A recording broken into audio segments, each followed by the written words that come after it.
ভালো ব্যবহার করা লাগবে মায়ের সাথে। আগে নবীজিকে সাহাবী প্রশ্ন করলেন, ভালো ব্যবহার পাওয়ার হকদার কে? নবীজি বললেন মা, এরপরে মা, এরপরে মা, এরপরে বাবা। কোন হাদিসে পেয়েছি 4 বার নবী মায়ের নাম বললে 5ম বার বাবার নাম বলেছেন। এই জন্য আমাদের উচিত হবে, আজ হাজারো জেলাতে দেখতে পাচ্ছি, আমরা কুমিল্লাতেও দেখছি, বৃদ্ধাশ্রম বানাচ্ছে অনেকে, অথচ বৃদ্ধাশ্রম বানানো জায়েজ নেই, হারাম। একটা সন্তান তার মা বাবাকে সাথে রাখবে না, বৃদ্ধাশ্রমে পাঠিয়ে দেবে, তো এরকম সন্তান জন্ম না দেওয়াই ভালো ছিল। কয়েকদিন আগে নীলফামারী গিয়েছিলাম, নীলফামারী জেলা, কিশোরগঞ্জ থানা, একটা বৃদ্ধাশ্রমে আমাকে নিয়ে গেল দেখার জন্য। যে দেখি এইদিকে 25 জন, এইদিকে 25 জন বসে আছে, আর বাবা ওদের চোখের দিকে তাকিয়ে দেখতে পেয়েছি ওরা ছলছল করে কাঁদছে। প্রত্যেকটা মার বাবার দিকে তাকিয়ে আমার মনে হচ্ছে ওরা সন্তানের জন্য বরদোয়া দিচ্ছে। আরে ভাই, ওদেরও তো আমার মতো ছেলে আছে। 2 জনের সাথে কথা বললাম, একজন বলছে আমার ছেলে ডিসি, আর একজন বলছে আমার ছেলে আমেরিকায় থাকে। কিন্তু আজ আমি বৃদ্ধাশ্রমে এই কারণে আমার বৌমা আমাকে মেনে নিতে পারে না, সহ্য করতে পারে না। শুধুমাত্র ওই বৃদ্ধাশ্রমের মার বাবা এরা না, এখানে বহু মানুষ আছে যাদের বৌমা তাদেরকে সহ্য করতে পারে না। একবার রাঙ্গামাটি জেলায় ছিলাম, এই জেলে যাওয়ার আগে 19 সালের দিকে, রাঙ্গামাটি থেকে আসার সময় লংগদু থানা, ওখান থেকে আসার সময় একবার দেখি এক বৃদ্ধাশ্রমে আমারে ঢুকিয়েছে। যে দেখি এক কলেজের প্রফেসর হাও মাও করে কাঁদছে মায়ের পা ধরে। কি হয়েছে ভাই, আপনি কি করেন? বলে আমি কলেজের একজন অধ্যাপক, প্রফেসর। আমার মাকে আমি আজ 3 মাস আগে এখানে রেখে গেছি। মা আমারে বলছে, বাবা আমি যখন মারা যাব তখন তুই এই মাথার উপরে যে ফ্যান আছে এই ফ্যানটা ঘুরিয়ে পাল্টিয়ে নতুন ফ্যান লাগাবি। মা বলছে আব্বা, ছেলে বলছে মা তুমি তো মরিয়ে যাবে কয়েকদিন পরে, আমার ফ্যান আমি নতুন করে পাল্টিয়ে দেবো কেন? মা বলে আমি দেখলাম এই 3 মাসে এদের বারবার বলার পরও ফ্যান এরা পাল্টিয়ে দেয় না। আমার তো মন ডেকে বলছে তুই আমার সাথে যা করলি কিছুদিন পরে তোর ছেলে তাই করবে। তোরে তো বৃদ্ধাশ্রমে রেখে গেল বলে তোর তো আর ফ্যান ছাড়া ঘুম হয় না, কারণ ছোটবেলা থেকে আমি তোরে বাতাস দিয়ে দিয়ে ঘুম পাড়াতাম। তোরে যখন রেখে যাবে তখন তো তোর ঘুম আসবে না, তোর কষ্ট হবে, আগে থেকেই তোর আমি সতর্ক করলাম। হঠাৎ দেখলাম ওর মা ওর হাতের উপরে মরে গেল। হাও মাও করে কেঁদে বলছে হুজুর এই দোষ শুধু আমার একা নয়, দোষ আমার বউর। 3 মাস আগে থেকে আমার বউ আমাকে বলছে বুড়ি বাড়ি থাকলে আমি তোমার ভাত খাবো না। আমার 2টা ছেলে আছে, তাদের মুখের দিকে তাকিয়ে আমি কিছু বলতেও পারি না, বাধ্য হয়ে এখানে রেখে গিয়েছিলাম তারে। শেষ পর্যন্ত আজকে মা আমার মারা গেল, দুনিয়ায় এখন নাম ধরে ডাকার মতো আমার আর কেউ নেই।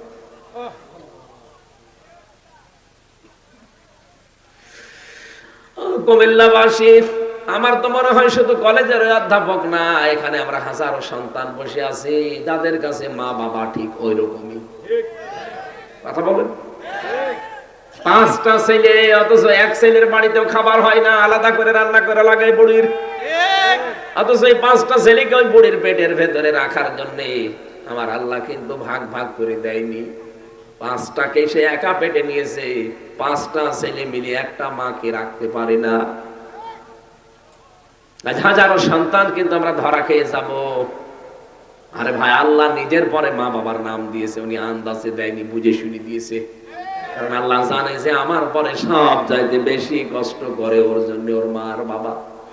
25 বছর, 26, 27, 28 বছর পর্যন্ত আমার পেছনে শ্রম দিল এই 2 জন। হঠাৎ করে পরের একজন মেয়ে এসে আমারে দখল করে নিল, মা বাবা ডিলেট। আমি কি বেশি বললাম? এরকম পরিবার দেশে নেই। গায়রিল মাগদুবি আলাইহিম ওয়ালাদ-দাল্লিন।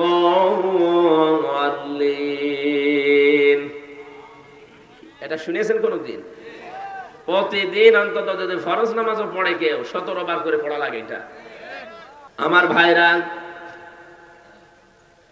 প্রতিদিন 17 বার করে আয়াতটা আল্লাহকে আপনি নিজে শোনাচ্ছেন, মনে হচ্ছে আল্লাহ শুনছে, উনি জবাব এখনই দেবে। আপনি নিজে বলেন রব্বুল আলামিন তাদের পথে আমাদেরকে চালাবে না যারা মাগদুব, যারা দল্লিন, যারা অভিশপ্ত এবং পথভ্রষ্ট। যদিও এই দুইটা শব্দ দিয়ে আমরা ইহুদি আর খ্রিস্টানদেরকে মিন করে থাকি, কেন তাদেরকে এই বরদোয়া দেওয়া হয় বলেন তো? তাদের ইনজিলে তাওরাতে আমাদের নবী মুহাম্মদ রাসূলুল্লাহর পরিচয় 1000 বারের উপরে পেয়েছে। তাদের প্রত্যেকটা নবী আমাদের নবীর সংবাদ দিয়ে গেছে, ইয়াতি মিন বাদি ইসমুহু আহমদ। প্রতিটি নবী এসে বলেছে আমার পর একজন নবী আসবে, তার নাম আহমদ। তার নাম কি? তার যে যে পরিচয় হবে সব তাদের তাওরাতে ইনজিলে লেখা ছিল। এটা জানার পরও ইহুদি আর খ্রিস্টান যারা সত্যটাকে সত্য জানার পরও তারা মানে নাই, হয় হিংসা করে অথবা অহংকার করে। এখান থেকে মুফাসসিরিন ইকরাম মাসলা বের করেছেন, আপনি হাক্কানি তাফসীরে পাবেন। যারা সত্যকে সত্য জানার পরেও মেনে নিতে চায় না, হয় হিংসা করে অথবা অহংকার করে, তারাও এক প্রকার ইহুদি অথবা খ্রিস্টান। ওদের উপরে যেমন আল্লাহর লানত, ওরা পথভ্রষ্ট। আমি যদি আজকে সত্যি সত্যকে সত্য জানার পরে শুধু অন্ধ দলীয়করণের জন্য অন্ধ ভক্ত হয়ে সত্যকে না মানতে চান, আপনার নিজের এই বরদোয়া নিজের উপরে ওই ফিটনেসের মতো পড়বে। কথা বলেন না কেন? যা যা বলেছিল সব এখন ওর উপরে পড়ছে। আপনিও যা যা বলেন প্রতিদিন একবার দুইবার না কতবার বলেন, শুধু ফরজ নামাজ পড়লেও 17 বার বলা লাগে। এই জন্য আমরা এখনই সাবধান হব, আমার বরদোয়া আবার আমার উপরে আল্লাহ ঢেলে না দেয়। বলেন আমিন। আমার ভাইরা, সত্যকে সত্য জানার পরে মেনে নেওয়া লাগবে। এটা যদি আমার মন মেনে নিতে নাও চায়, জোর করে হলেও মানা লাগবে। আমার বাবা মা, আমার দলীয়করণ যারা আছে, দলের লোক, তারা হয়তো মন খারাপ করবে, করুক, আমাকে মেনে নেওয়া লাগবে সত্য। হযরত ইব্রাহিম আলাইহিস সালাম কিন্তু সত্যকে অনুসন্ধান করছিলেন। তারকা দেখে মনে করেন এইটাই আমার রব, চাঁদ দেখে মনে করেন এটা আমার রব, সূর্য দেখে মনে করছিলেন না এটা আমার বড় রব, হাযা আকবার। সর্বশেষ আমার আল্লাহ বলেন না, যেগুলো ডুবে যাচ্ছে একটাও স্থায়ী হচ্ছে না। তিনি জাতির লোককে ডাক দিয়ে বললেন, বারিউম মিম্মা তুশরিকুন, আমি তোমাদের থেকে মুক্ত, যাদেরকে তোমরা শিরিক বানাও, শরীক বানাও। ইন্নী ওয়াজ্জাহতু ওয়াজহিয়া লিল্লাযী ফাতারাস সামাওয়াতি ওয়াল আরদা হানিফা ওয়া মা আনা মিনাল মুশরিকিন। এই দোয়াটা কত বড় কঠিন দোয়া, আমরা জায় নামাজের দোয়া বানিয়ে চালিয়ে দিচ্ছি, অথচ এটা কত কঠিন কথা আপনি টের পেয়েছেন। যে অবশ্যই আমার এই চেহারা বলতে শুধু এইটাই না, আমার যত কিছু দুনিয়াতে আছে সব আজকে আমি ঘুরিয়ে দিলাম। এই ইন্নী ওয়াজ্জাহতুর ভেতরে এই চেহারা যেমন আছে, আপনার ক্ষমতা আছে, আপনার ছেলে মেয়ে আছে, আপনার প্রভাব প্রতিপত্তি আছে, আপনার জমি জায়গা আছে, যা আছে সব আমি ঘোরালাম আজকে। ফাতারাস সামাওয়াতি ওয়াল আরদা হানিফা, আসমান আর জমিনের উদ্ভাবক যিনি, আমি একনিষ্ঠভাবে তার দিকে ঘুরিয়ে আসলাম। ওমা আনা মিনাল মুশরিকিন, আমি কিন্তু মুশরিক না। এই গ্যারান্টি আপনি দিয়েছেন। হযরত ইব্রাহিম আলাইহিস সালামের গ্যারান্টিটা আমাদের জাতির পিতা এমনি দেয়নি, তিনি কিন্তু খুঁজছিলেন কোনটা হক কোনটা হক, তিনি নিজে খুঁজতে খুঁজতে পেয়েছিলেন। আর আমাদের চোখে আঙ্গুল দিয়ে দেখিয়ে দেওয়া হয়, এরপরও অনেকে মানতে চায় না। হক দল কোনটা, হক পন্থী মানুষ কারা, আপনাকে আল্লাহ কিন্তু দেখিয়ে দিয়েছে। আপনি কাদের অনুসরণ করবেন সেইটাও কোরআনে কারিমে আল্লাহ দিয়েছেন সূরা ইয়াসিনে, ইত্তাবিউ মাল্লা ইয়াসআলুকুম আজরা ওয়া হুম মুহতাদুন, তোমরা সবাই মিলে অনুসরণ করো। ইত্তাবিউ বহু বছর, তোমরা সবাই মিলে অনুসরণ করো। যারা তোমাদের কাছে আল্লাহর এই বাণী পৌঁছিয়ে দেয় কিন্তু উজরত চায় না, পারিশ্রমিক চায় না, 2 নম্বরে তাদের গুণ পাওয়া যাবে অহুম মুহতাদুন, তারা হেদায়েতের উপরে আছে। বাংলাদেশের দিকে তাকান, অনেকে আমরা কোরআনে কারীম প্রচার করতে গিয়ে যারা দড় কষাকষি করি, যার প্রথম অর্থটা আমরা মিলাতে পারলাম না। 2টা গুণই আপনার ভেতরে থাকা লাগবে। এক নম্বর হয়তো আপনি হেদায়েতের পথে মানুষকে ডাকেন, ঠিক আছে, কিন্তু নিজে হেদায়েতের উপরে নেই। দুই নম্বরে অনেকেই নিঃস্বার্থ ভাবে মানুষকে ডাকে, ঠিক, হেদায়েতের উপরে নিজে নেই, কিন্তু মানুষকে ডাকতেছে হেদায়েতের দিকে। দুইটাই গোমরাহ। কথা বোঝেন আমার? না, বোঝেননি, আবার বলছি। আপনাকে এই আয়াতটা সামনে নিয়ে যাকে অনুসরণ করবেন দেখবেন এই দুইটা সে মানে কিনা। ইত্তাবিউ, অনুসরণ করো তাদেরকে। মাল্লা ইয়াসআলুকুম আজরা, যারা তোমার কাছে উজরত চায় না, পারিশ্রমিক চায় না, ফাহুম মুহতাদুন, এবং তারা হেদায়েত প্রাপ্ত। কারণ হেদায়েতের উপরে থাকবে কারা, কারা হেদায়েত প্রাপ্ত, এটা আল্লাহ কিন্তু সূরা বাকারায় আগে জানিয়ে দিয়েছেন। এই যে আয়াতটা পড়লাম, এটা সূরা বাকারার আয়াত না ইয়াসিনের আয়াত? আগে আল্লাহ সূরা বাকারা দিয়েছেন না সূরা ইয়াসিন দিয়েছেন? তার মানে হেদায়েত প্রাপ্ত কারা? আপনি সূরা বাকারার 255 নম্বর আয়াত থেকে দেখবেন, ওই জায়গায় আল্লাহ সাজিয়েছেন যে এরা হেদায়েতের উপরে আছে। ওয়ালা নাবলুওয়ান্নাকুম বিশাইইম মিনাল খাউফি ওয়াল জু'i ওয়া নাকসিম মিনাল আমওয়ালি ওয়াল আনফুসি ওয়াস সামারাত ওয়া বাশশিরিস সাবিরিন। লামে তাকিদ নুনে সাকিলাহ, আল্লাহ বলেন অবশ্যই আমি আল্লাহ তোমাদের পরীক্ষা করব। বিশাইয়্যিম মিনাল খাউফ, ভয় দিয়ে। আজ তামাম দুনিয়ায় আমাদের ভয় দেখায় কি? এদেশের নাস্তিকরা আর বাম জালেমরা তো ভয় দেখাতো, তামাম দুনিয়ায় আমাদেরকে ভয় দেখাতো, এখনো দেখাচ্ছে। যাদেরকে তামাম দুনিয়া ভয় দেখাবে,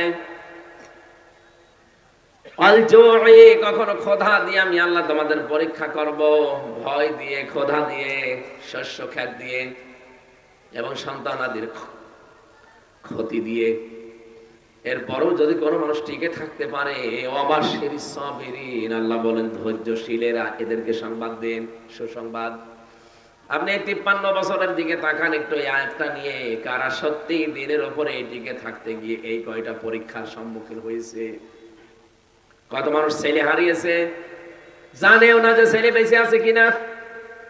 শহীদ মীর কাসেম আলী রহমতুল্লাহ আলাইহি, ওনাকে যখন ফাঁসি দেওয়া হবে তার 3 ঘন্টা আগে ওনারা জানিয়েছিল কারারক্ষী যে আপনার 3 ঘন্টা পরে ফাঁসি, আপনি প্রস্তুতি নেন। উনি বলেছে কারারক্ষী, ভাই এখনো তো 3 ঘন্টা আছে, আমি 2 ঘন্টা ঘুমালাম, তুমি আমার 1 ঘন্টা আগে লিখে দিও।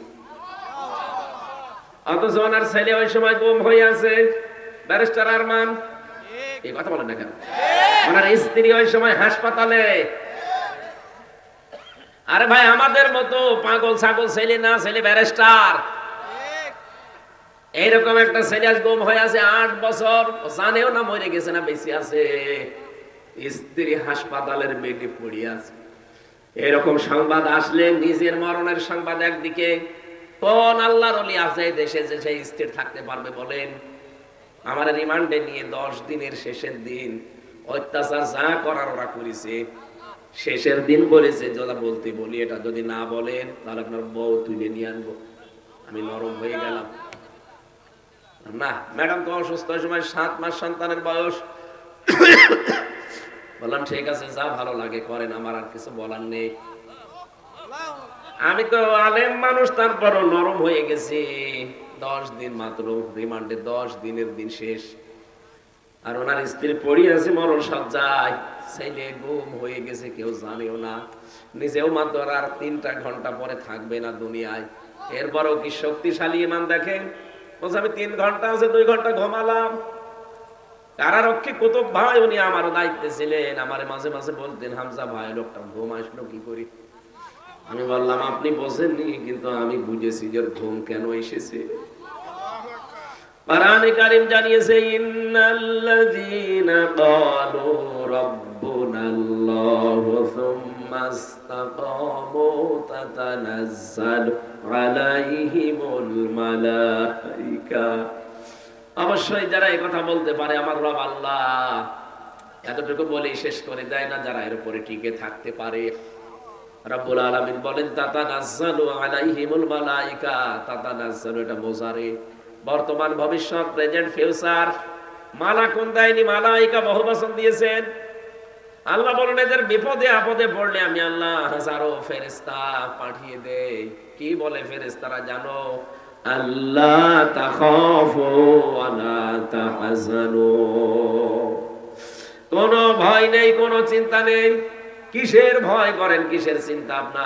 আপনার ছেলে নিয়ে চিন্তা হয় যে গুম হয়ে গেল ছেলেটা, বউ নিয়ে চিন্তা হয় যে বউ হাসপাতালে পড়ে আছে, দলীয় লোকজন নিয়ে চিন্তা হয় যে এরা অনেকে পালিয়ে বেড়াচ্ছে, অনেকে জেলে আছে, ব্যবসা প্রতিষ্ঠান নিয়ে ভয় হয় যে কি হবে এগুলোর। কোনো অসুবিধা নেই, ওই যে জান্নাত দেখা যাচ্ছে চলে যান, বাকি সবগুলোর দায়িত্ব আল্লাহ নিয়ে নিয়েছে। এটা যদি ফেরেশতারা কানের কাছে না বলতো, আমার তো বিশ্বাস জীবনেও ঘুম আসার কথা না, কারণ আমি তো নিজে ভুক্তভোগী। জেলখানায় সবচেয়ে বেশি চলে ঘুমের বড়ি, কারণ ওখানে কোনো কাজ নেই, তারপর ঘুম আসে না। একটা মানুষ বছরের পর বছর পড়ে আছে কিন্তু ঘুম নেই, এই যে ঘুমের বড়ি খাওয়া লাগে। আমি কত বড়ি খেয়েছি আল্লাহ জানে, আর আমি জানি। অথচ তারপর আমার বাবা মা শ্বশুর শাশুড়ি তো ধনী মানুষ, আমার স্ত্রীকে আল্লাহ যা দিয়েছে, আমার শ্বশুর শাশুড়ি, আমার মা বাবা, আমি না থাকলে ওর কোনো অসুবিধা নেই। মেয়ে আছে সময় দুইটা, ওগুলো নিয়ে সে ভালোভাবে আর একটা বিয়ে করে চলতে পারতো। আমার কোনো চিন্তা নেই তাদের নিয়ে, তারপরও আমার ঘুম আসতো না। 3টা বছরে ফাঁসির কন্ডেম ছেলে কতদিন না ঘুমিয়ে কাটিয়েছি আমি জানি, আর আল্লাহ জানি। সারা রাত জাগা, 1 সেকেন্ড। অথচ লোকটার মাত্র 3 ঘন্টা হায়াত আছে, আর 2 ঘন্টা ঘুমিয়ে গেল। কারারক্ষী বলছে ঠিক যেন ঘুমিয়েছে। আমি তাকে ডাকলাম 1 ঘন্টা আগে, কারণ 7টার সময় আমার ডিউটি, ওনার 10টায় ফাঁসি, 3 ঘন্টা মাঝে আছে।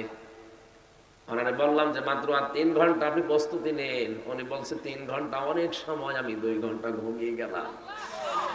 ঠিক 2 ঘন্টা ভালোভাবে ঘুমিয়েছে। 1 ঘন্টা আগে ওনারে আমি ডাক দিলাম, স্যার ওঠেন, আপনার মরণের সময় হয়ে গেছে। উনি দেখলাম ঠিক ভালোভাবে উঠলো ঘুম থেকে, গোসল করে ওযু করে 2 রাকাত নামাজ আদায় করে বলছে আমি প্রস্তুত আছি, চলে। এটা এমনি এমনি মুখে আসার কথা না, এটা ওয়াজ করে বোঝানো সম্ভব না যদি ওই জায়গায় আপনি না যান। এই আয়াত যে বলছে যে আল্লাহর ফেরেশতা এসে তার কানের কাছে সুসংবাদ দেয় যে কাউকে নিয়ে আপনার চিন্তা নেই, কিসের ভয় আপনার, সবগুলোর দায়িত্ব আল্লাহ নিয়েছে। ওয়াবশিরু বিল জান্নাত, ওই যে জান্নাত, ওর সুসংবাদ গ্রহণ করেন। আল্লাতী কুনতুম তুআদুন, যার ওয়াদা আল্লাহ করেছে। নাহানু আউলিয়াউকুম ফিল হায়াতিদ দুনিয়া, দুনিয়ায় আপনাদের বন্ধু আমরা ছিলাম, ফিল আখিরাহ, আখিরাতেও থাকবো। ওয়ালাকুম ফিহা মা তাশতাহি আনফুসুকুম ওয়ালাকুম ফিহা মা তাদউন, এমন জান্নাতে প্রবেশ করাবো যেখানে চাওয়ার আগে জিনিস পাওয়া যায়। পৃথিবীতে এমন কোন বাগান আছে যে বাগানে প্রবেশ করলে চাবেন তার আগেই পাওয়া যাবে? না, নেই। চাবেন এরপরও দেরি হবে। আল্লাহ বলেন জান্নাত এমন ভাবে আমি বানিয়েছি আমার মুমিন বান্দা বান্দীদের জন্য যে চাওয়ার আগেই পাওয়া যাবে। আপনি চাবেন, মনের ভেতরে শুধু কামনা আসবে, সঙ্গে সঙ্গে সামনে চলে আসবে। কেন এটা জানো? নজুলাম মিন গফুরির রহিম, এটা দয়াময় আল্লাহর পক্ষ থেকে একটা বিশাল মেহমানদারি। বলেন সুবহানাল্লাহ। আমি যেটা বসাতে চাচ্ছিলাম এ পর্যন্ত এসে, আল্লাহ পাক বলেন এইভাবে যারা বিপদে আপদে পড়ে, ছেলে হারিয়েছে, মেয়ে হারিয়েছে, সম্পদ হারিয়েছে, ব্যবসা প্রতিষ্ঠান হারিয়েছে, সব কিছু হারানোর পরেও যে মানুষগুলো হাসি মুখে, দেখবেন হাসি মুখ তাদের। এত কিছু যে হারিয়ে গেল, আমার তো কিছুই হারায়নি, তারপরও আমার চিন্তায় শেষ নেই। আর ওদের সব হারিয়ে গেল, এরপরেও চেহারার দিকে তাকালে মনে হয় যে কিছুই হারায়নি, নিশ্চিন্তে বসে আছে। আজকে আমি ইন্টারনেটে কাদের মোল্লা সাহেবের একটা চিঠি পড়ছিলাম। উনি যেই দিন ফাঁসি হবে সেই দিন ওনার সকালবেলা স্ত্রী দেখতে গেছে, বিকালে ওনার স্ত্রীর ডাক নাম ছিল পিয়ারি। যে দেখে জেলখানার ওই কন্ডেম সেলের ভেতরে ঠিক উনি চা খাচ্ছে বসে। কি গো, তুমি এখন চা খাও? মাগরিবের নামাজ কিছুক্ষণ আগে পড়লাম, আমি আজকে রোজা ছিলাম, রোজা রাখা অবস্থায় আমি ইফতার করে খাবার খেয়ে এখন চা খাচ্ছি, শুনলাম নাকি রাত 10টায়। বলেন তো, নিজের স্ত্রীর সামনে রাত 10টায় মনে হচ্ছে শ্বশুর বাড়ি যাবে। আপনি যে বলেন মানুষের আকীদা ঠিক নেই, আপনার কি আকীদা আছে আপনি বলেন? এর চাইতে কি আকীদা দেখবেন আপনি? এই জায়গায় দড়ি যখন আসে আপনার আকীদা কোথায় থাকে?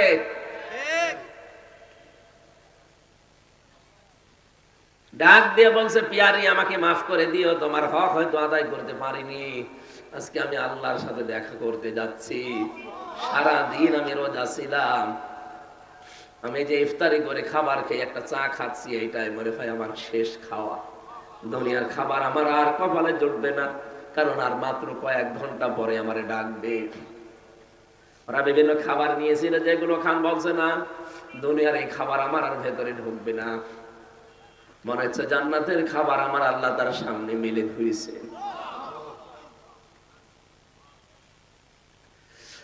কুমিল্লাবাসী,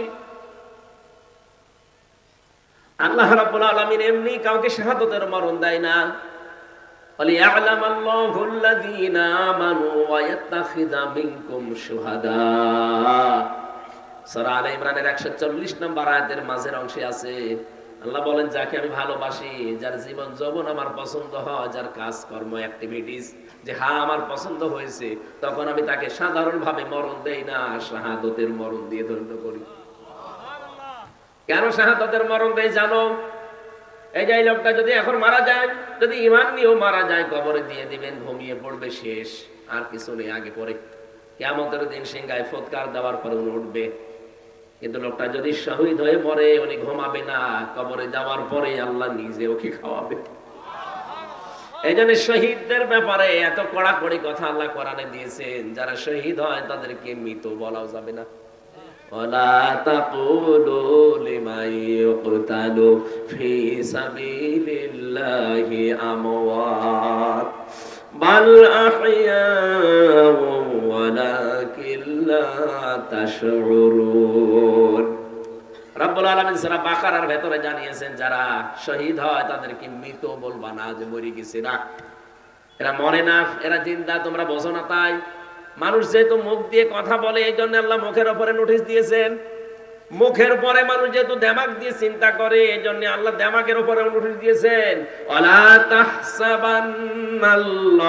তাহসাবান্নাল্লাযীনা কুতিলু ফি সাবিলিল্লাহি আমওয়াতা বাল আহইয়াউন ইনদা রাব্বিহিম ইরযাকুন।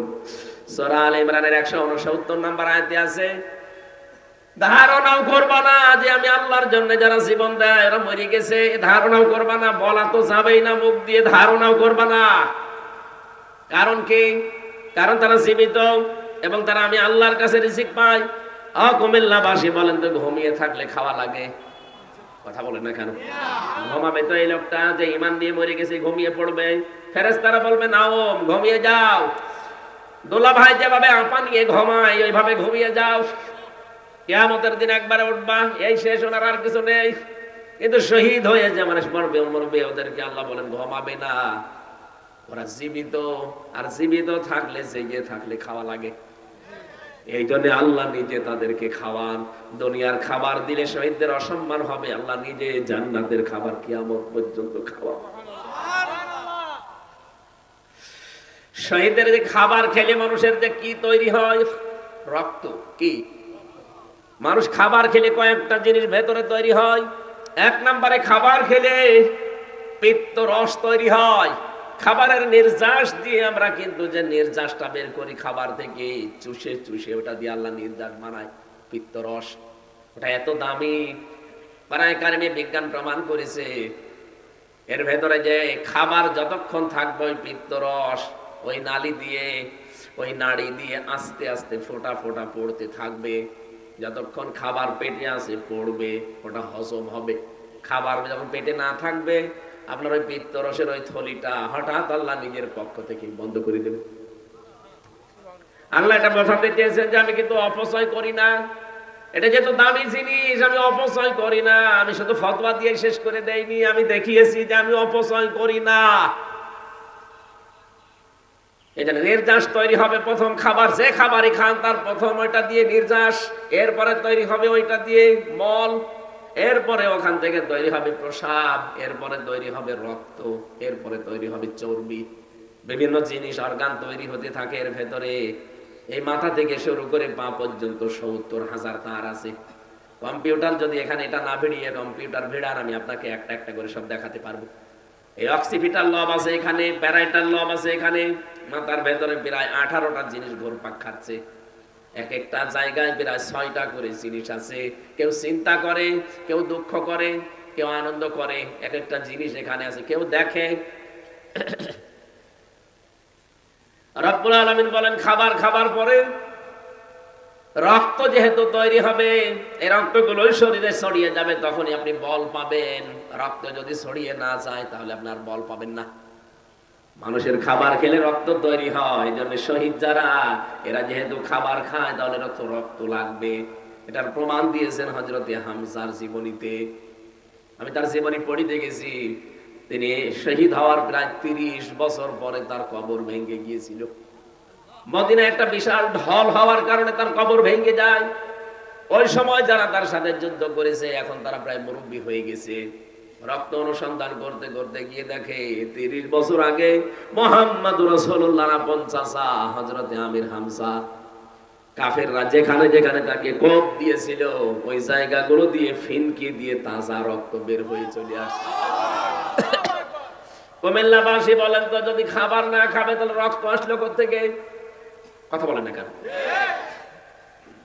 এজন্য ফেরেশতাদেরকে দিয়ে আল্লাহ সুসংবাদ জানায় তাদেরকে, যেই মানুষগুলো এই পরীক্ষায় উত্তীর্ণ হয় আর যারা একথা স্বতঃস্ফূর্ত ভাবে বলতে পারে, আল্লাযীনা ইযা আসাবাতুহুম মুসিবাহ ক্বালু ইন্না লিল্লাহি ওয়া ইন্না ইলাইহি রাজিউন।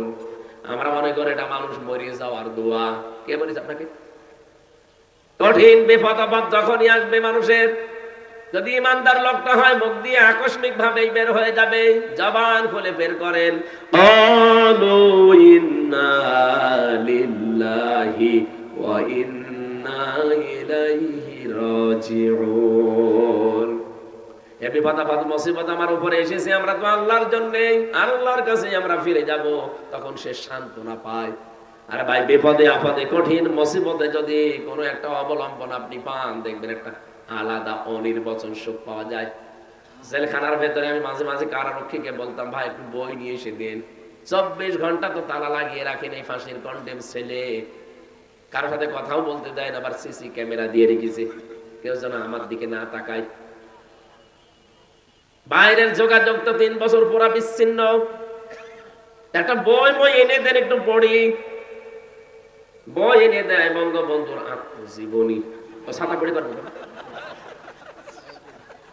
কয়েকদিন বই চাই, বই এনে দেয় বঙ্গবন্ধুর ছেলেবেলা, বঙ্গবন্ধুর চীন সফর, ও ছাতা পড়ে আমার রাগ দরকার আছে। একদিন রাগ করে বলেই ফেললাম যে এ বই কেন, আমি যে বই বলি ওই বই এনে দিতে পারেন না। আমি কি বই? আমার ফাঁসি চাই, এই বইটা এনে দিন। আমি মেজর ডালিম বলছি এটা এনে দিন। না ওই বই পড়তে নেই, পড়তে নেই মানে ওইটাই পড়া দরকার। ওখানে ভেতরে তো টাকা চলে না, চলে সিগারেট। সিগারেটের প্যাকেট দিলে বিভিন্ন জিনিস পাওয়া যায়। এক হিন্দু কারারক্ষী, ওর তো আর ইমান বিমান নেই, ওর নাম ছিল সুব্রত বালা। এরপরে আরো কয়েকটা হিন্দু আমার দায়িত্বে ছিল, দেবদুলাল, অসিত কুমার, আরো নাম আমার মনে। 3 বছর একাধারে খালি হিন্দুই পেতাম, তো এই কারণে মনে আছে নাম। এরকম একজন পেয়েছিলাম, ও সাতক্ষীরার ওদিকে করে বাড়ি যেন। এর তো আর আল্লাহ রসুল বলে কোনো চিন্তা ভাবনা নেই, ওর দুনিয়াকে মজা নিল এই ধান্দায় আছে। পরে একদিন বললাম, শোনেন কাছে তো তাকানো যাবে না, সিসি ক্যামেরা আছে, কাজ করেন, এটিএম আজহারুল ইসলাম আছে ওই যে পাশের বিল্ডিং এ, আপনি ওনার কাছে গিয়ে বলবেন যে আমির হামজা কিছু বই চেয়েছে, যদি বইগুলো দেয় আপনি একটু চুরি করে আমারে দিয়ে যাবেন, কারণ আমি জানি যে ওনার কাছে বই আছে। পরবর্তীতে উনি বই পাঠিয়েছে আমারে চুরি করে। কারাগারে রাত দিন জাইনাবাল গাজা, মাঝে মাঝে নিজের তৃপ্তি আসতো। আল্লাহ, একজন মহিলা মানুষ যদি এরকম পরীক্ষা দিতে পারে, আমি একজন পুরুষ মানুষ, তখন একটু শান্তি পেতাম। এরপরে পাঠিয়েছিল প্রোডাক্টিভ মুসলিম, এটা অনেক সুন্দর বই, যারা পড়াশোনা করেন, জ্ঞান অর্জন করতে চান, বইটা কিনে নেবেন। প্রোডাক্টিভ মুসলিম, পারিবারিক জীবন থেকে আন্তর্জাতিক জীবন পর্যন্ত পুরোটা সাজানো আছে। এই যে একটা তৃপ্তি পেতাম বইগুলো পড়লে।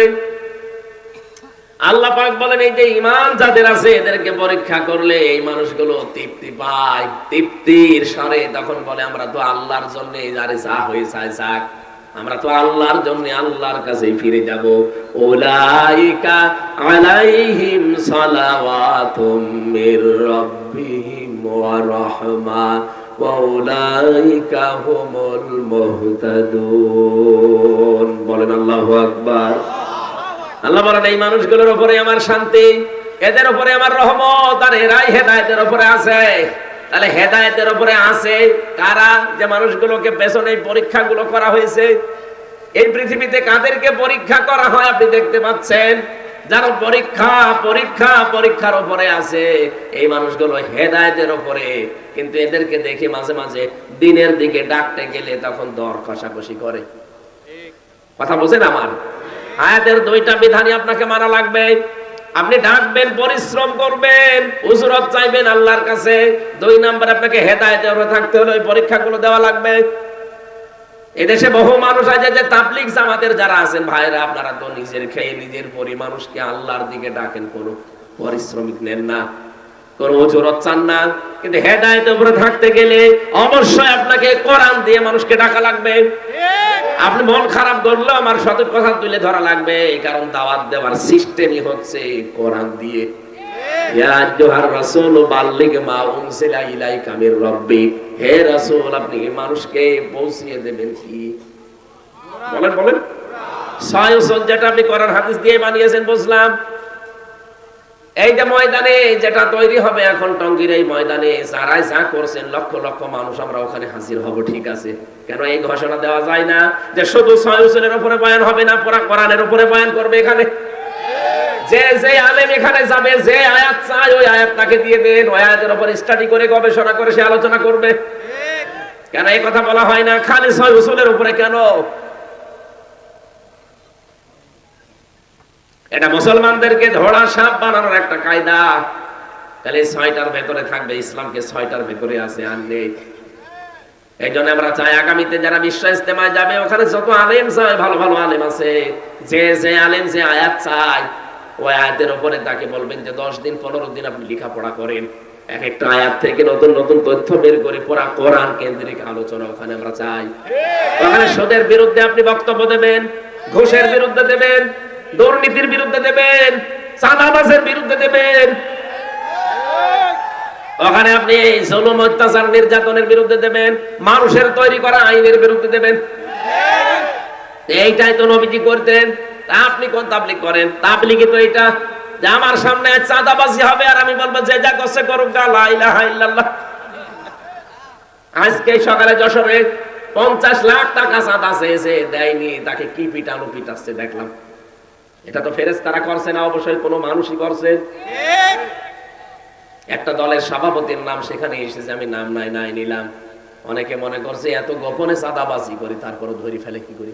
আরে বেটা, গোয়েন্দা বিভাগের খবর রাখেন। আমি নিজে দেখেছি ওদের যে মেশিন ওরা যা বসিয়ে রেখেছে বাইরের দেশ থেকে নিয়ে এসে। মনে করেন আমি 12:30টার সময় গেলাম নারায়ণগঞ্জের বন্দরে চাঁদা চাইতে, কেউ জানে না, মিডিয়া জেনে ফেললো কি করে আর গোয়েন্দারা জানলো কি করে। আরে ভাই আমি রিমান্ডে নিজে দেখেছি, সত্যি কথা যে কোরআন শরীফ সামনে আমি বলছি, আপনি পায়খানায় বসে বসে কি করেন তা ওরা দেখতে পায়। হ্যাঁ, এমন মেশিন ওদের কাছে আছে। ওই জালেমরা ইসরায়েল থেকে নিয়ে এসেছিল, সেটা তার নিয়ে যেতে পারেনি, এখন যারা দায়িত্ব আছে তারা ব্যবহার করছে।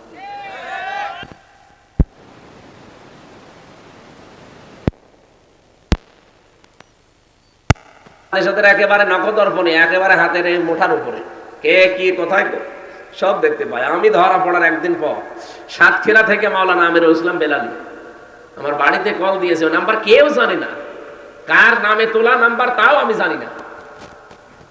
উনি কল দিয়ে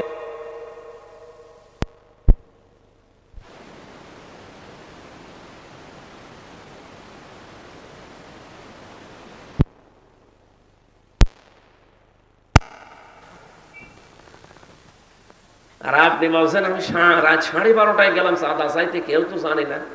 কেউ জানে না কে বলিস আপনাকে?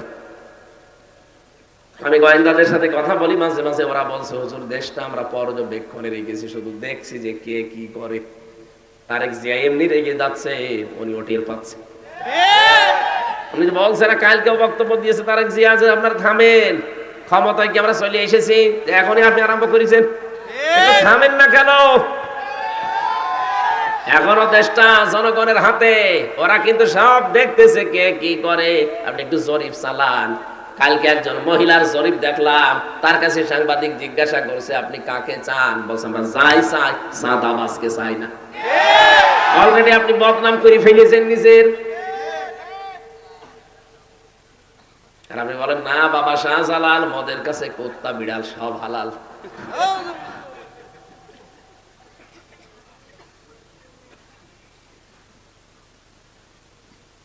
কুমিল্লাবাসী যে কথাটা তুলেছিলাম বলার জন্য, কোরআনে কারিমের আজকের এই ময়দান থেকে এমন এমন মেসেজ আজকে কোরআন থেকে ওই 14টা কর্মসূচি এমন ভাবে আমরা তুলে ধরতে চাই, যারা দায়িত্বে আছে ওরা যেন শোনে। আর একটা সুন্দর কল্যাণময় রাষ্ট্র যদি কেউ গঠন করতে চায়, এখান থেকে যেন তারা থিওরি দেয়। কারণ এই থিওরি গুলো আমার বানানো না, আল্লাহ নিজে বানিয়েছেন, তাও 27 বছর নবীকে তার গবেষণাগারে বসিয়ে নিজে শিখিয়েছেন। এখানে সরাসরি শিক্ষককে, ছাত্রকে, নবী মুহাম্মদ রাসূলুল্লাহ। সময় লেগেছে 2 দিন 5 দিন না, পিএইচডি করতে, গবেষণা করতে, আমরা দেখি এমফিল করতে সব মিলে মাত্র 5 থেকে 7 বছর লাগে। 2 বছর এমফিলে, 5 বছর পিএইচডি, 7 বছরে একটা বিষয়ের উপরে পুরা নখদর্পণ এসে যায়। অথচ আল্লাহ বলেন আমি 27 বছর নিজে শিক্ষক হয়ে আমার নবীকে শিখিয়েছি। একটা রাষ্ট্র যদি কল্যাণময় করতে হয়, এগুলো মাস্ট বি লাগবে। আমরা সেই কোরআন থেকে কথা বলতে চাচ্ছি, চলে যাবেন নাকি? ইন্না হাযাল কুরআনা ইয়াহদি লিল্লাতী হিয়া আকওয়াম। আল্লাহ পাক বলেন অবশ্যই এই কোরআন একটা সঠিক এবং সুন্দর মজবুত হেদায়েতের পথ তোমাদেরকে নির্দেশনা দেয়।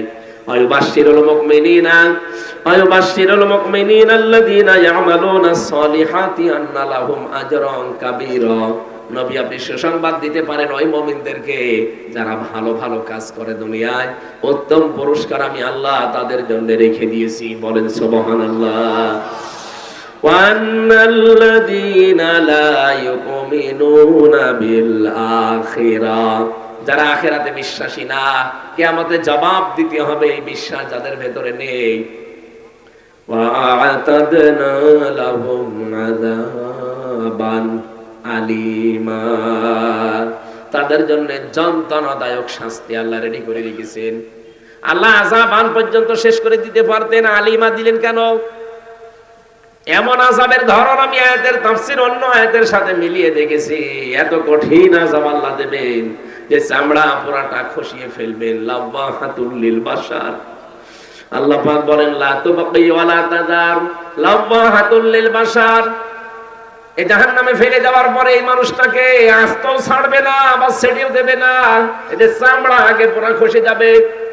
এই পৃথিবীতে যত কঠিন ঘর হোক, আমি রিমান্ডে একটা ঘর দেখেছিলাম মাটির নিচে, যেখানে নিয়ে ওরা নখ তুলে ফেলে মানুষের। আমাকে নিয়ে গিয়েছিল ওখানে 9 দিনের দিন, মেশিন পত্র বের করেছে, আমার সামনে রেখে দিয়ে বলছে এগুলো হাতের আর পায়ের নখ তুলি আমরা। ওদের কথাবার্তা শুনলে বুঝতাম যে ও মানুষ না পুরাটা জানোয়ার। মানে কথাবার্তার এরকম ধরনই আলাদা। আমি যে একজন মাওলানা মানুষ, আমারে মা মাতালি তুলে গালি দিত, তাহলে সাধারণ মানুষ পেলে কি করত? ও জানে যে হাফেজ, কোরআনের হাফেজ, একজন মাওলানা, একজন মুফতি মানুষ, তারপরও আমার মায়ের নাম ধরে, বাপের নাম ধরে কি গালি গালাজ, অথচ সব বিসিএস ক্যাডার। বলেন তো এরকম সাধারণ মানুষ যদি আমার সামনে যারা সাধারণ মানুষকে নিয়ে যেত, কি কান্নার আওয়াজ পেতাম। মাঝে মাঝে দেখতাম যখন হাত পায়ের নখ তুলে নিয়ে আসতো, কি কান্না, ওর কান্না দেখে আমি নিজে অজরে কাঁদতাম। একজনকে দেখেছিলাম চট্টগ্রামে বাড়ি, একটা কথাও বানিয়ে বলছি না, নিজের দেখা সব। এই যে হাতের তালু, এখান থেকে আস্তে করে ব্লেড দিয়ে কেটে দেয়, এরপর একটা মেশিন আছে ওদের কাছে, ওইটা ধরে চামড়া ছোট করে ফেলে, ওই চামড়াটা ধরে টান দেবে আস্তে করে, এগুলো পুরাটা গোল হয়ে চলে আসবে। জীবিত মানুষ এতটুকু দিয়ে শেষ করে যদি বলে যান ঠিক আছে আমরা ওষুধপত্র দেই না, আমার উপরে লবণ দিয়ে দেয়। আমারে এরকম কঠিন অবস্থা করে নাই, কিন্তু আমারে টাঙিয়ে রেখেছিল, মাজায় দড়ি দিয়ে আমারে 11 ঘন্টা টাঙিয়ে রেখেছিল। আমার এদিকে চোখ বাঁধা কালো কাপড় দিয়ে, এদিকে পায়ের সাথে ডান্ডা বেড়ি দিয়া, পা হাত আবার পেছনে ডান্ডা বেড়ি দিয়ে বান্ধা, হ্যান্ড কাপ দিয়ে।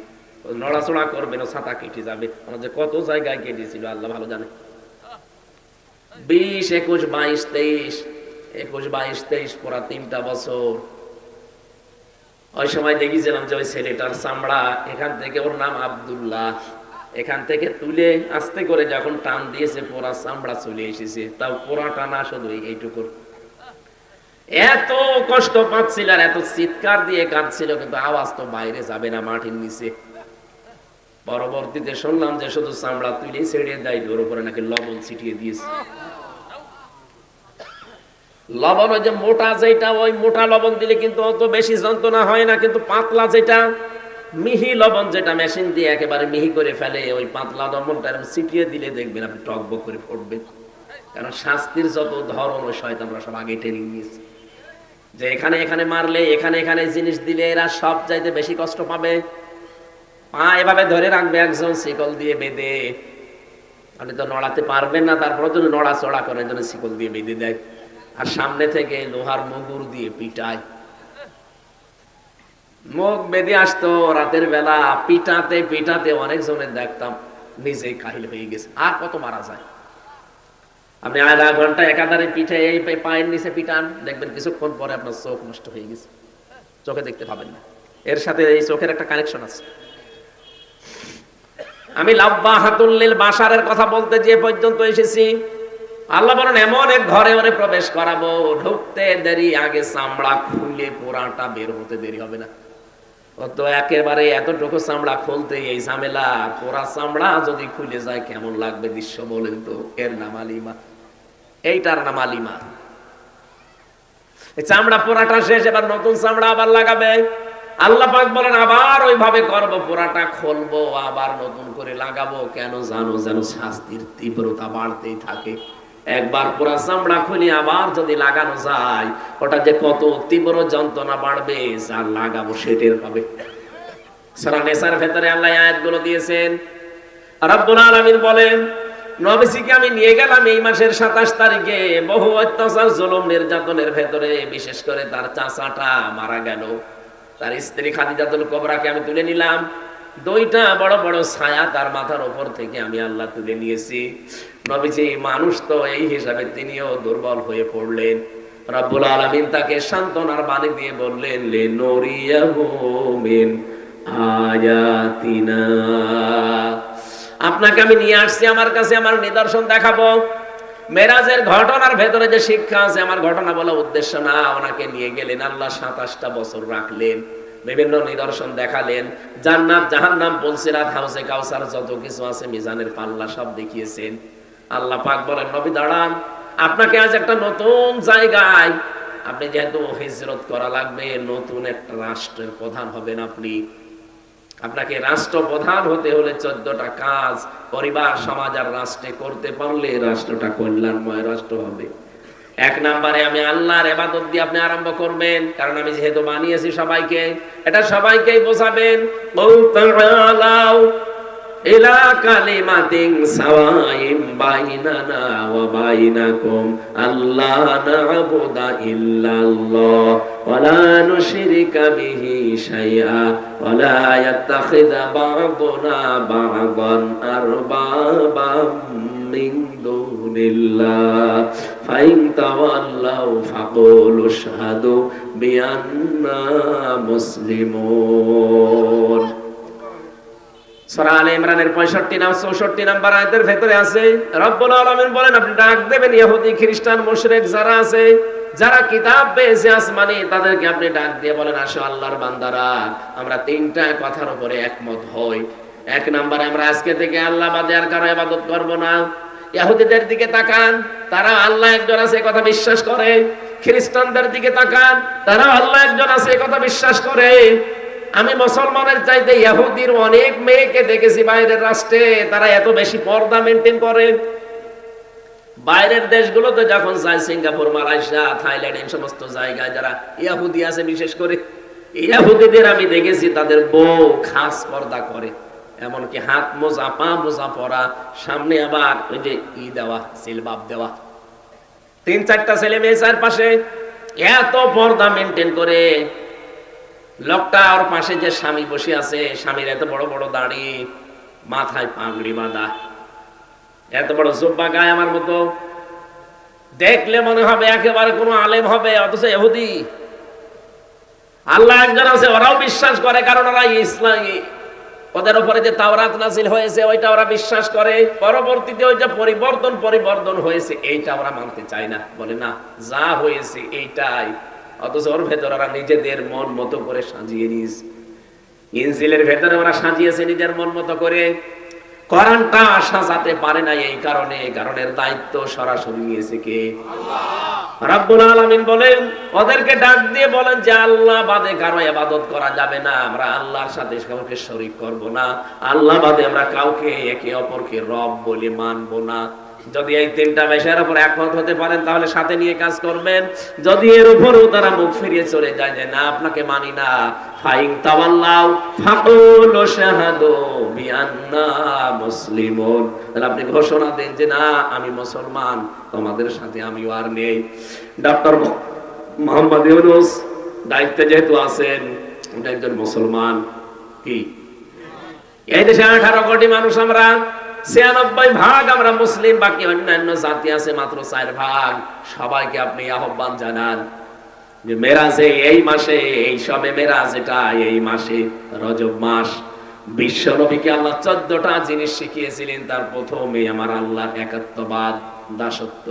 ওয়াকাদা রাব্বুকা আল্লা তা'বুদু ইল্লা ইয়্যাহু ওয়া বিল ওয়ালিদাইনি ইহসানা।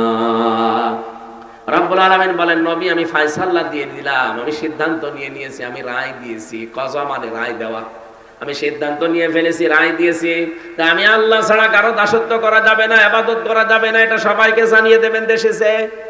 অবিল ওয়ালিদাইনি ইহসানা, পিতামাতা যাদের আছে তাদের সাথে ভালো ব্যবহার করা লাগবে। ও বাংলার মুসলমানেরা, আল্লাহর আইন মানা এখানে আয়াত অনুযায়ী ফরজ। আল্লাহর আইন মানা কি বলেন তো? আরো জোরে আরেকবার বলেন। মা বাবার আইন মানা কি? না না, মাঝখানে ওয়া আছে খেলা করার জন্য। আপনি আলেম, আপনি না না করা সব বুঝে পড়া লাগবে। সাধারণ মানুষ বললে নাই মেনে নিয়ে যাবে। আপনি আলেম না, আরো চিন্তা ভাবনা করে পড়বেন। এই তো দেখেন তো 23 নাম্বার আয়াত সূরা বনী ইসরাইলের, ওয়াবিল ওয়ালিদাইনি ইহসানা। আল্লাহর আইন মানার আগে আপনি ওয়া পাবেন না, আল্লাহর আইন মানতে হবে কোনো প্রশ্ন ছাড়া। কিন্তু মা বাবার আইন মানা ফরজ না, মা বাবার সেবা করা ফরজ। কথা বুঝতেছে? মা বাবার সেবা করা কি? মা বাবার আইন মানা। পৃথিবীতে শুধু একজনের আইন মানা ফরজ, আলালাহুল খালক ওয়াল আমর। সূরা আরাফের 54 নাম্বার আয়াতের মাঝের অংশে আছে, আল্লাহ বলেন সৃষ্টি আমার, আইনও চলবে আমার। ইনিল হুকমু ইল্লা লিল্লাহ। সূরা ইউসুফের 40 নাম্বার আয়াতের মাঝের অংশে আছে, আইন চলবে শুধুমাত্র কার? আল্লাহ। এই জন্য আইন আল্লাহর মানা ফরজ, মা বাবার আইন মানা ফরজ না, তাদের সেবা করা ফরজ। এখান থেকে কি মাসলা পেলেন আপনি? পৃথিবীতে আল্লাহর পরে আমরা জানি যে মা বাবার স্থান। সেই মা বাবার আইন মানা যদি ফরজ না হয়, কোন মহারতি আছে যার আইন মানা লাগবে? এটা আল্লাহর আইন বাদ দিয়ে পৃথিবীতে যারা অন্য কারো আইন প্রতিষ্ঠা করতে চান, আপনি আল্লাহর সাথে শিরিক করছেন। আমরা তো এই কথার বিপক্ষে, আপনার সাথে মিল নেই আমার এই কারণে। আপনি মানুষের তৈরি করা আইন প্রতিষ্ঠা করতে চান, আর আমি প্রতিষ্ঠা করতে চাই আল্লাহর আইন। পৃথিবীর যত নবীকে আল্লাহ পাঠিয়েছেন, মাত্র 2 জন নবী বাদ দিয়ে আল্লাহর এই আইনের পক্ষে কথা বলার কারণে প্রত্যেকটা নবীকে লাঞ্ছিত হতে হয়েছে। এমনকি দেশ ছাড়া লেগেছে, করাত দিয়ে অনেকে ছিঁড়ে ফেলেছে। কথা বলছে না কেন? আজ যদি কেউ আল্লাহর আইনের পক্ষে কথা বলে, তার জীবনে এরকম নবীদের মতো কিছু নেমে আসতে পারে না? পারে না। এই জন্য আমাদের উচিত হবে এখন থেকে আজ এই দেশটাকে আমরা সুন্দর করে কল্যাণময় রাষ্ট্র হিসাবে গঠন করতে চাই, মাস্ট বি আমাদের অবশ্যই এই কাজ হবে যে আমরা আল্লাহর আইনের পক্ষে কাজ করব। আল্লাহর আইনের পক্ষে যেতে গেলে যদি ওটা আমার দুলাভাই হয় হোক, যদি দুলাভাই না হয় না হোক, কারণ আমি চাই আল্লাহর আইন দেশে কায়েম হোক। যারা আল্লাহর আইনের বিপক্ষে আছে ওরা যদি আমার বাবাও হয়, ও বাবাকেও আমি মানি না। সিদ্দিক আকবর আবু বকর সিদ্দিক রাদিয়াল্লাহু তাআলা আনহু বদরের যুদ্ধ থেকে বাড়িতে আসলেন, দেখলেন ছেলে এসেছে।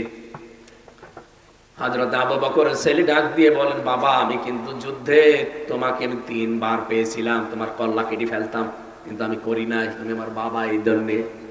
হযরত আবু বকর বলে, সন্তান তুমি ছিলে আবু জাহেলের দলে আর আমি ছিলাম মুহাম্মদের দলে, তুমি আমাকে 3 বার পাওয়ার পরও আমাকে কিচ্ছু বললে না বাবা বলে।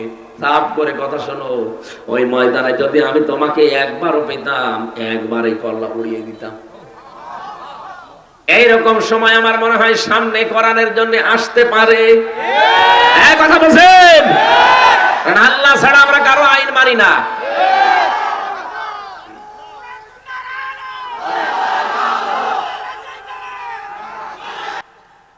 ওরে আল্লাহরে কি জোরে পড়ে, বৃষ্টি হচ্ছে। 1 ঘন্টা 20 মিনিট হয়ে গেছে, আমরা কি শেষ করে দেব? আরে ভাই আমি তো অসুস্থ, এইভাবে হয় না। আমরা এমনি পয়েন্ট গুলো বলি, আমি আর তাফসীর করতে পারছি না। 2-3 নম্বরে আছে নিকট আত্মীয় স্বজনের হক আদায় করা লাগবে। 4 নম্বরে এতিম মিসকিন যারা, এদের যে হক গুলো আছে এটা আদায় করা লাগবে। এটা সব রাষ্ট্রের ব্যাপার, রাষ্ট্রে যতদিন ইসলাম কায়েম না হয় ততদিন আমাদের ব্যাপার। 5 নম্বরে অপচয় করা যাবে না। 6 নম্বরে মধ্যম পন্থা অবলম্বন করা লাগবে। 7 নম্বরে সন্তান হত্যা করা যাবে না। 8 নম্বরে জেনা ব্যভিচারের ধারে কাছে যাওয়া যাবে না। 9 নম্বরে অন্যায় ভাবে মানুষ হত্যা করা যাবে না, যেটা এই 24 সালে বেশি হয়ে গেল। 10 নম্বরে এতিমের হক আদায় করা লাগবে। 11 নম্বরে ওজন ঠিক মতো দেওয়া লাগবে। 12 নম্বরে যে বিষয়ে জ্ঞান নেই কথা বলা যাবে না। বাংলাদেশে এইটা বেশি বলে। এই যে মির্জা ফখরুল সাহেব বললেন যে কোরআনে রাজনীতি নেই, আপনি জানেন কোরআনে রাজনীতি আছে কিনা? 918 জায়গায় রাজনীতি করা লাগবে, কোরআন দিয়ে কথা আছে। আপনি তো কোরআন শরীফের সূরা ফাতিহা ঠিক মতো পড়তে পারবেন না, তা আপনি এই ফতোয়া দেন কেন? যেটা জানেন না মুখ খুলবেন না। যদি মেরাজের এই 14টা শিক্ষা আছে, 12 নম্বর শিক্ষাটা বাংলাদেশে একেবারে রাষ্ট্রীয় ভাবে কায়েম হবে। যে এই বিষয়ে জানে না সে মুখ খুলবে না, কথা বলবে না। মুখ খুললে কথা বললে তার খবর। 13 নম্বরে দাম্ভিকতা